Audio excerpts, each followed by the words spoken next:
জানাতে চান সিলেটবাসীর জন্য। হামজা চৌধুরী কিন্তু এই মুহূর্তে বের হয়ে আসছেন। হামজা তিনি গাড়ির উপরে উঠে সানরুফ দিয়ে বের হয়ে এসেছেন সিলেট। তাকে তার হাত তিনি কিন্তু হাত নাড়িয়েছেন এবং সবাইকে ধন্যবাদ জানিয়েছেন, কৃতজ্ঞতা জানাচ্ছেন।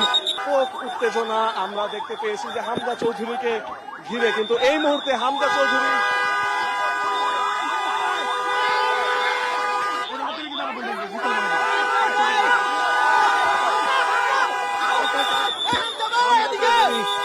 উপস্থিত করতে পেয়েছি এবং তার এই গাড়ি, তার যে গাড়ি রয়েছে সেই গাড়ির মধ্য দিয়েই কিন্তু এই গাড়ি করেই ছেড়ে যাবেন হামজার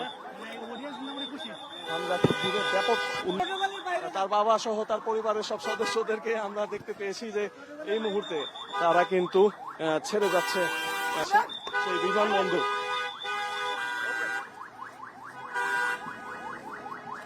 আমরা দেখতে পাচ্ছি যে এই মুহূর্তে ছেড়ে যাচ্ছে হামজার যে গাড়ি ছিল সেটি।